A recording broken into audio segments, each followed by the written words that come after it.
প্রচণ্ড গরমে ভোর ৫টা ঘুম থেকে উঠে সংসারের সব কাজ করে নিয়েছি, রান্নাবান্নাও কিন্তু শেষ করে নিয়েছি। আজ দুই ছেলের রুমগুলোও ডিপ ক্লিন করে নিয়েছি।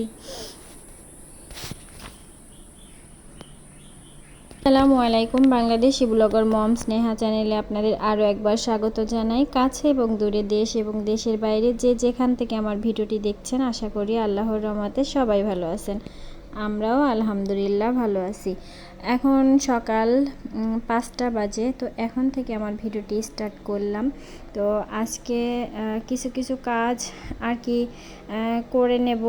করে নেব বলতে আমি কিন্তু সকালে অনেক ভোরে উঠেছি, তো কোনো কাজ কিন্তু করা হয়নি টুকিটাকি। তো এখন থেকেই কিন্তু কাজটা শুরু করছি।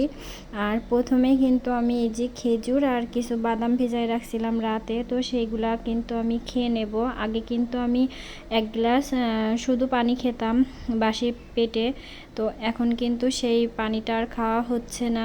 ডক্টর বলেছে যে আমার শরীরে আয়রনের অভাব আছে, ভিটামিনের অভাব আছে, তো কিছু খাওয়া দাওয়া ঠিক করতে। তো এই খাবারটা কিন্তু আমার খেতে বলেছে প্রতিদিনই। আরও অনেক এমন রুটিন দিয়েছে যেগুলা মেনে চলতে বলেছে, কিন্তু সবগুলা তো আর মেনে চলা সম্ভব না। আমাদের মতন সাধারণ ঘরের বউ বলেন, মেয়ে বলেন, সবাই কিন্তু একটু কষ্ট করেই আর কি সব কিছু সামলায়। তো আমার ক্ষেত্রেও ঠিক তাই। আমি যতই নিজের জন্য সময় বের করতে চাই, কিন্তু ওই যে কাজ আছে, কাজ কিন্তু আমাকে সেই সময়টা দেয় না। তো যতটুকু পারি সকালবেলা এই যে বাসি পেটে পানি খেয়ে নিই একটু। আবার এখন নতুন করে কিন্তু এই যে বাদাম, খেজুর এগুলা কিন্তু আজ কয়দিন থেকেই কিন্তু খাওয়া শুরু করেছি। তো নিজের কাছেও মানে নিজের শরীরের দেখতে একটু ফিট লাগছে। আর এমনিতেও তো আমার শরীরটা খারাপ ছিল, যার কারণে ডক্টর দেখানোর পরে কিন্তু আস্তে আস্তে হচ্ছে ঠিক হয়ে গেছে, কিন্তু ওই যে মানে ব্যথাটা আর কি এখনও কমেনি। তো এই যে সকালে কিন্তু আমি উঠানটা ঝাড়ু দিয়ে দিচ্ছি। তো ঝাড়ু দিতে দিতে আবার ওই যে পাশের থেকে কেউ আসছিল আমার বাসায়। তো আমি কিছু চীনা হাঁসের বাচ্চা কিনেছি নতুন করে। আবার আগে যেগুলো কিনেছিলাম সেগুলো কিন্তু মরে গিয়েছে, তো আবার আজকে কিনেছি। তো সেই যার কাছ থেকে কিনেছি সেই মহিলাটাই এসছিল, তো তার একটা খাঁচা দরকার ছিল, তো আমার সেই খাঁচাটা আছে, এই জন্য ওইটা নিতে আসছিল। তো ওইটা ওকে দিয়ে দিয়েছি। আর আমি চীনা হাঁসগুলো পরে দেখাবো, এখন কিন্তু মানে সময়ের অভাবে কিন্তু আমি এখন দেখাতে পারছি না, তো অন্য একটা ভিডিওতে দেখাবো। আর এই যে আমার রাজহাঁসগুলা, ওদেরকে কিন্তু খেতে দিয়েছি। উঠানটা কিন্তু ঝাড়ু দেওয়ার আগেই কিন্তু ওদেরকে খেতে দিয়েছি, কিন্তু এত পরিমাণে উঠানটা ছিটাই ছিটাই নোংরা করতেছিল, যার কারণে আমি কিন্তু আবার ঘরের মধ্যে খেতে দিলাম। আর এই যে পাতি হাঁসটা, রাজহাঁসগুলো কিন্তু খুব ভালোভাবে রিল্যাক্সে হেঁটে বেড়াচ্ছে। এখনও গেট খুলে দেইনি যে ওরা বের হয়ে যাবে। আর রাজহাঁস যখন এই যে ডানা ঝাপটা দেয় না, তখন কিন্তু খুব ভালো লাগে, আর এত ঠান্ডা বাতাস লাগে, মনে হয় যে এসি। তো আমি কিন্তু উঠানটা ঝাড়ু দিয়ে এখন এই যে থালা বাসন কটাও ধুয়ে নিচ্ছি। থালা বাসন অবশ্য আজকে রান্নার এখনও পর্যন্ত কিন্তু রান্না করতে যাইনি, তো রান্নার আগে আর কি থালা বাসন কয়টা ধুয়ে নিচ্ছি। অল্প কয়টা থালা বাসন আছে, যার কারণে আমি রাতে ধুয়ে রেখেছিলাম, কালকে অনেক রাতে ঘুমাইছে, যার কারণে থালা বাসন রাতেরগুলা কিন্তু আর হয়নি। তো এখন ওই যে কিছু মাছ ভিজাইছিলাম আর ওই যে কুটাকাটা করেছিলাম, তো সেইগুলাই কিন্তু হচ্ছে আবার ধুয়ে ঝুড়িতে রেখে এখন এই হাঁড়ি পাতিলগুলো কিন্তু আবার ধুয়ে দিচ্ছি। তো হাঁসগুলা কিন্তু দেখতে দেখতে মাশাআল্লাহ অনেক সুন্দর হয়ে গেছে। কাদের কাদের রাজহাঁস পছন্দ তারা প্লিজ কমেন্টে জানাবেন। আর হচ্ছে আমার কিন্তু হাঁস মুরগি খুবই পছন্দ। হাঁস মুরগি, গাছপালা সব কিছুই কিন্তু আমার খুব ভালো লাগে, আমি মন থেকে ভালোবাসি। তো আগে যখন আমি শহরে থাকতাম তখন কিন্তু এগুলো খুব মিস করতাম। আমি কিন্তু মানে জন্মে থেকেই কিন্তু শহরে বড় হয়েছি, শহরে বিয়ে হয়েছে, শহরে থেকেছি। আমার দুই ছেলে ওখানেই হয়েছে, ওখানেই বড় হয়েছে, কিন্তু এখন এই যে 6 থেকে 7 বছর আমি গ্রামে আসছি। গ্রামে এসে গ্রামের পরিবেশ উপভোগ করছি। তো গ্রামের পরিবেশ কিন্তু সব দিকে উপভোগ করা সহজ না। আবার প্রকৃতিটা খুব সুন্দর, কিন্তু কিছু কিছু মানুষ আছে সেগুলা কিন্তু অসুন্দর। মনটা সুন্দর না কিন্তু দেখতে সুন্দর, এমন অনেক কিছুই আছে। তো যাই হোক, আমার এই যে আবার কিছু কাপড় চোপড় ছিল ভিজা রাতে, কালকে তো বৃষ্টি হয়েছে রাতে, তো সেই কাপড় চোপড়গুলো কিন্তু বাইরে ছিল, তো সেগুলো কিন্তু আবার আমি ধুয়ে মেলে দিয়েছি। তো রাতে বৃষ্টি হওয়ার কারণে উঠানটা কিন্তু অনেক ভিজা, আর আমি কিন্তু উঠানটা ঝাড়ু দিতে গিয়ে কিন্তু অনেক মানে ঝাড়ুটা অনেক ভার হয়ে যাচ্ছিল।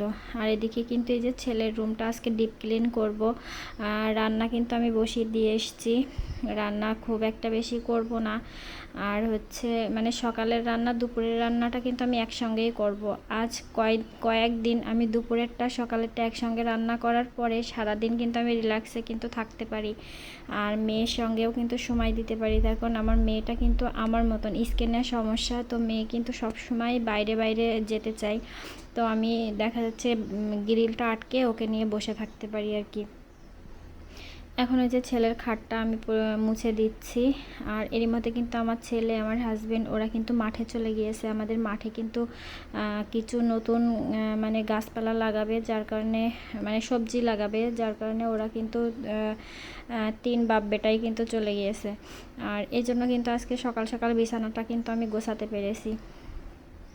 তো ভাবলাম যে আচ্ছা ওরা যখন বাসায় নেই তাহলে কিন্তু আমি এগুলা মুছে পরিষ্কার করেই নিই। তো এই যে আমার মেয়ে কিন্তু খুবই দুষ্টামি করছে, আমার কিন্তু কাজ করতে দিচ্ছে না, খুবই জ্বালাচ্ছে, সে কিন্তু বাইরে যেতে যাচ্ছে। তো আমার পিছন পিছন ঘোরাঘুরি করছে, আমি যেদিকেই যাচ্ছি সে সেদিকেই যাচ্ছে।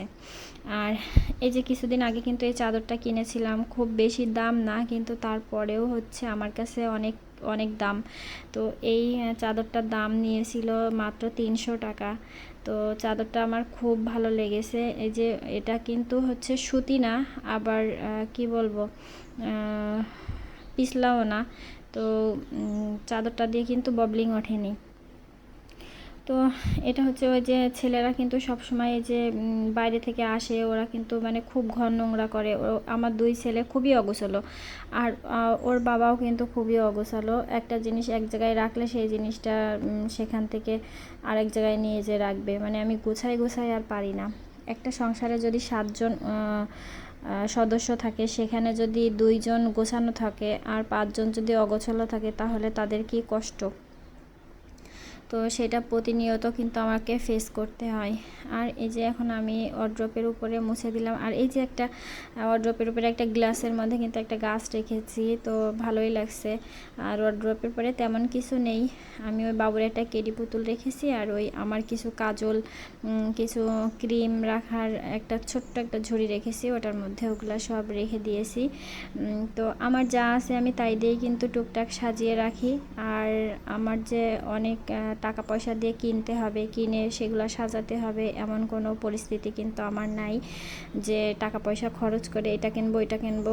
হ্যাঁ, অনেক ইচ্ছা থাকে, কিন্তু ইচ্ছা থাকার সত্ত্বেও কিন্তু সেগুলো আনতে পারি না। তো আমার সংসারটা যেহেতু বড়, আর এই সংসার চালাতে গেলে আমার হাজব্যান্ডের কিন্তু অনেক কষ্ট করতে হয়, অনেক পরিশ্রম করতে হয়, সে কিন্তু প্রচুর পরিশ্রম করে। আর হচ্ছে কি বলবো, একা মানুষ, কিন্তু এত বড় একটা সংসারের দায়িত্ব সে নিয়েছে।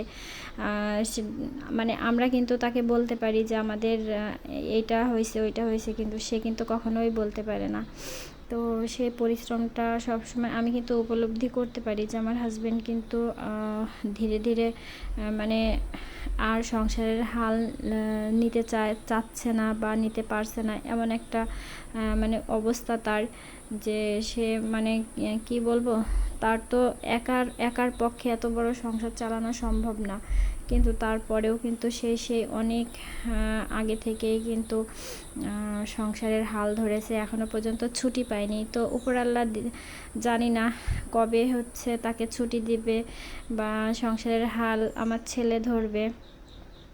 তো উপরআল্লাহর কাছে দোয়া করি যে ওই লোকটাকে একটু যেন মানে শান্তি বা একটু কষ্ট কম করার জন্য, একটু শান্তিতে থাকার জন্য। কিন্তু সে বলে যে আমি যদি কষ্ট না করি তাহলে তোমাদের কে দেখবে। তো আমার ভিডিওটা কিন্তু এই পর্যন্তই। সবাই ভালো থাকবেন, সুস্থ থাকবেন। আর শেষের দিকে একটা কথা বলি, আমার ভিডিওটা যদি ভালো লাগে প্লিজ একটা লাইক কমেন্ট করবেন, আর আমার চ্যানেলটাই সাবস্ক্রাইব করবেন। আল্লাহ হাফেজ।